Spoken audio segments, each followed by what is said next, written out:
there will be a smooth transition to a second Trump administration.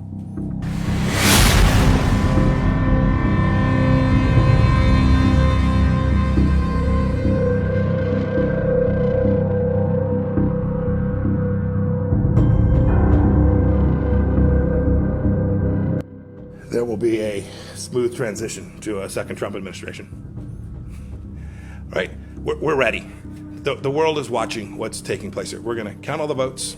When the process is complete, there'll be electors selected. There's a process. The Constitution lays it out pretty clearly. The world should have every confidence that the transition necessary to make sure that the State Department is functional today, successful today, and successful with a president who's in office on January 20th, a minute afternoon, will also be successful. I went through a transition on the front, and I've been on the other side of this. I'm very confident that we will do all the things that are necessary to make sure that the government, the United States government, will continue to perform its national security function as we go forward. So you believe there's widespread voter fraud, that the reports that we're getting from Pennsylvania, from Michigan, showing vote totals in massive leads or significant leads with 99% reporting are going to be overturned, and that the United States failed to conduct a fraudulent free election? Rich, I'm the Secretary of State. I'm getting calls from all across the world. These people are watching our election. They understand that we have a legal process. They understand that this takes time, right? It took us 37 plus days in an election back in 2000, conducted a successful transition then.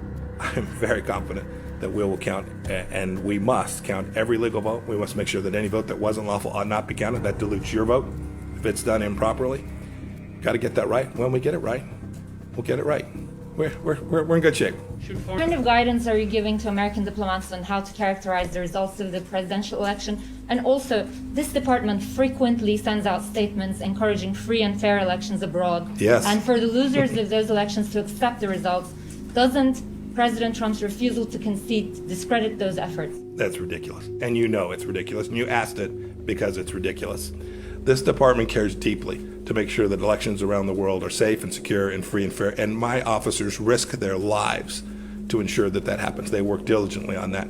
We often encounter situations where it's not clear about a particular election. We work to uncover facts. We work to do discovery, to learn whether, in fact, the outcome, the decision that was made reflected the will of the people. That's our responsibility. It's what we try to do, along with partners all across the world, along with OSCE inspectors, to make sure that those elections were free and fair. We want every one of those votes to be counted in the same way that we have every expectation that every vote here in the United States will be counted too. It is totally appropriate.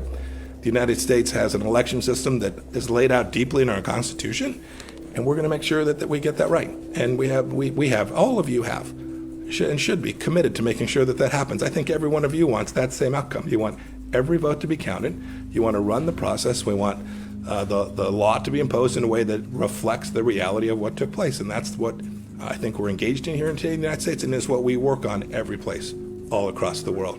Thank you all. How are you advising diplomats overseas to refer to President-elect Joe Biden? Have you given State Department any guidance?